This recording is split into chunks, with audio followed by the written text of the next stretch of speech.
Hoy vamos a ver América Latina después de la Segunda Guerra Mundial y la influencia de Estados Unidos sobre este territorio. Podemos ver que la influencia de Estados Unidos sobre América Latina con posterioridad a 1945 es muy marcada. Como podemos ver en este mapa, va a intervenir en un gran número de oportunidades y en un gran número de países,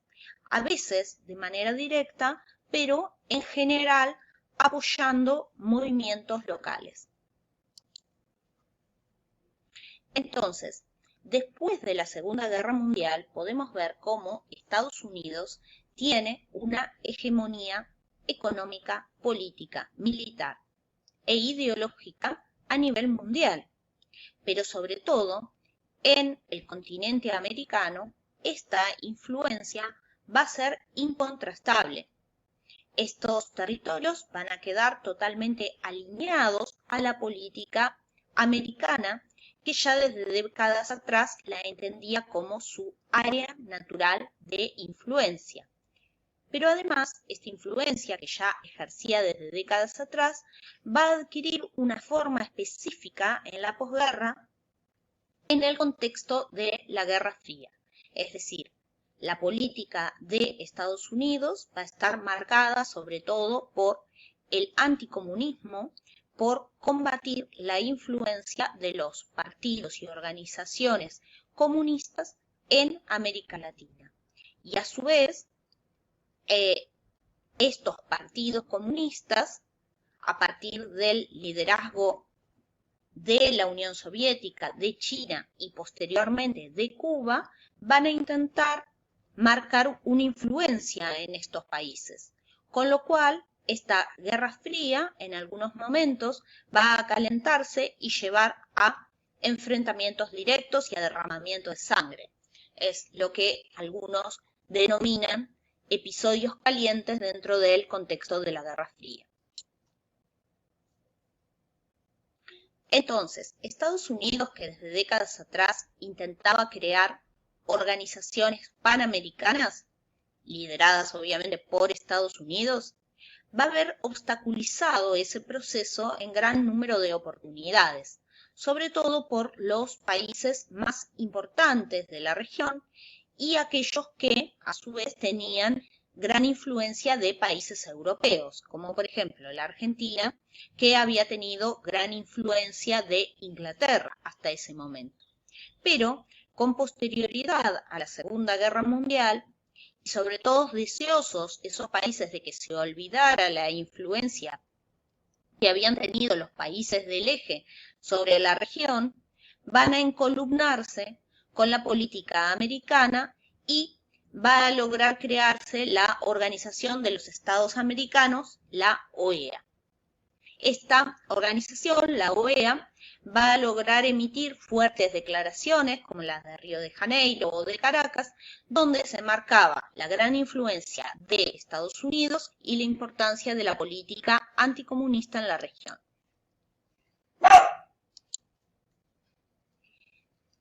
Para entender el proceso de América Latina, debemos comprender la economía de la región en este momento.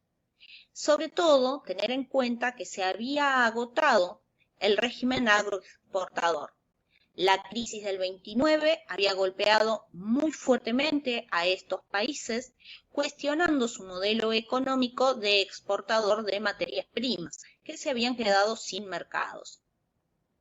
Paralelamente se había producido un proceso de sustitución de importaciones, es decir, de una industrialización liviana en estos países, sobre todo en los países más grandes e importantes que pudieron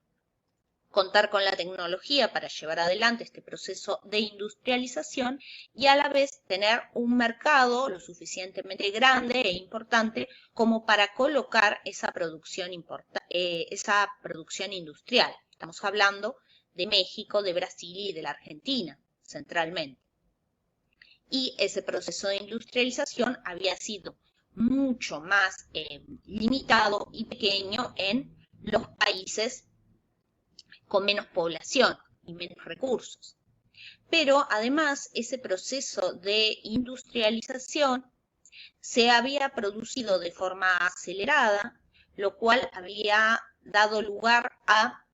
una migración entre el campo y la ciudad y por tanto a una urbanización desordenada que dio lugar a la creación de barrios de emergencia, las primeras villas miseria que van a formar parte del paisaje latinoamericano de forma habitual, lamentablemente, en las siguientes décadas. Entonces, la principal cuestión social que se va a erigir en este momento es el de el acceso a la tierra. América Latina seguía creciendo demográficamente de forma acelerada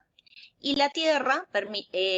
continuaba concentrada en muy pocas manos, la de los terratenientes, que en general tenían poco poder de innovación, además, ¿no? Eran muy tradicionales en todo sentido, tanto en lo económico como en lo social. Esto va a dar lugar a un proceso de reformas agrarias en América Latina, que en algunos casos se van a producir de forma revolucionaria e incluso violenta, pero en otros se van a producir de forma no revolucionaria con procesos políticos más moderados. Decíamos que con posterioridad a la Segunda Guerra Mundial y a la creación de la ONU y de la OEA, hubo un momento democratizador en América Latina de alejarse de regímenes de tinte dictatorial, que en algunos casos habían emulado los modelos de los países del eje, para dar lugar a formas democráticas. Sin embargo, esa ola democratizadora va a tener baja intensidad y posteriormente Washington va a promover más bien golpes de Estado, va a preferir su política anticomunista por sobre su política democrática. Eso va a dar lugar a golpes de Estado como los de Venezuela en 1945, de Perú en 1948, de Paraguay en 1954 o de Argentina en 1955. Pero para comprender cuál era la forma en que Estados Unidos producía intervenciones militares en América Latina, podemos analizar el caso arquetípico de Guatemala, sobre todo por la influencia posterior que va a tener. En Guatemala gobernaba un dictador que era Ubico, que en el año 1944 va a sufrir un golpe de Estado de militares jóvenes que van a sacarlo del poder y producir un llamado a elecciones. En esas elecciones va a resultar triunfador un candidato que era Juan José Arévalo, que había permanecido durante la dictadura guatemalteca exiliado en la Argentina y va a llevar adelante un proyecto político que incluía aumento de los salarios reales, derechos laborales pero que va a estar influido en gran medida por organizaciones sociales que van a tener que ver con organizaciones influidas por ideología comunista. Este gobierno de Arévalo va a ser sucedido por el de Arbenz, que va a radicalizar esta política, sobre todo llevando adelante una reforma agraria que incluía tierras no productivas, pero esta reforma agraria, si bien estaba destinada a tomar tierras que no estaban en actividad, va a resultar muy perjudicial para la United Fruit Company, que era una compañía americana dedicada a la producción de frutas exóticas que tenía gran influencia en la región. Entonces, estos dos elementos, por un lado, influencia comunista en la política local y por el otro, perjuicio para los intereses de las compañías americanas en Guatemala, va a conducir a la influencia de Washington colocando un pulgar para abajo para el gobierno de Arbenz. Sin embargo, no va a intervenir militarmente de forma directa en Guatemala, sino que va a proveer armas y logística para que un guatemalteco lleve adelante el golpe contra Arbenz. que es lo que se va a producir, el golpe que se va a producir en 1954, cuando Carlos Castillo Armas realice un golpe de Estado contra el gobierno de Arbenz. Y de esta manera van a combatir en un mismo movimiento al comunismo y proteger los intereses de las compañías americanas. Este golpe en Guatemala va a ser muy decisivo para los movimientos de América Latina, que van a entender que no bastaba ganar las elecciones y llevar adelante políticas democráticamente votadas por los ciudadanos, porque podían ser rápidamente vetadas desde Washington y eso condenaba a ese gobierno. Por ejemplo, esta revolución de Guatemala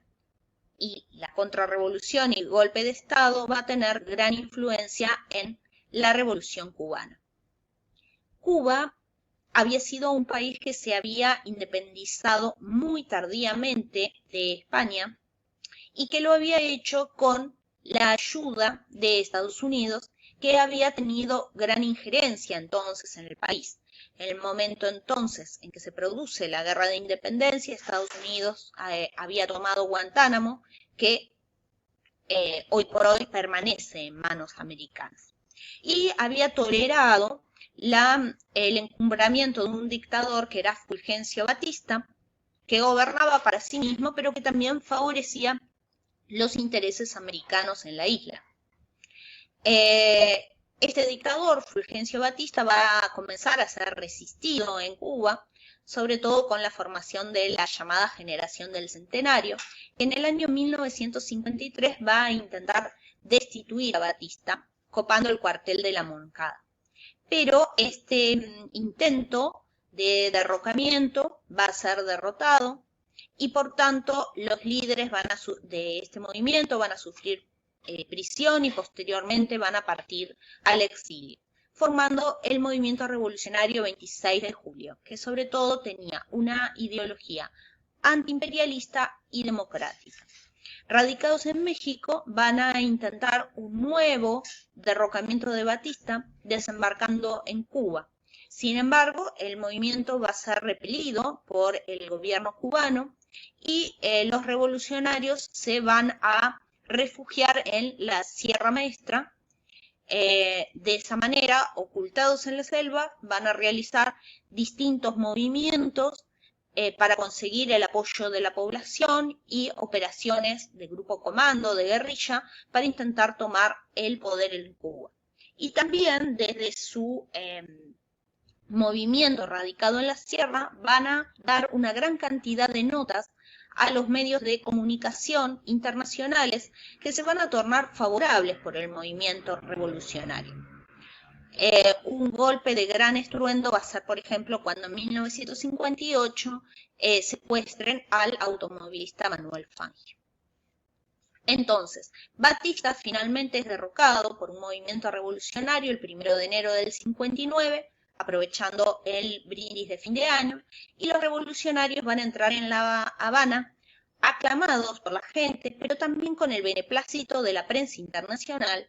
y de Estados Unidos, que no veía en estos revolucionarios un motivo de temor. El movimiento era capitaneado por Fidel Castro, que era un abogado cubano,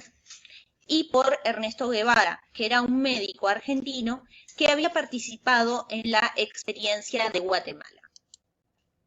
Acá podemos ver una foto de Fidel Castro y Ernesto Guevara entrando en La Habana.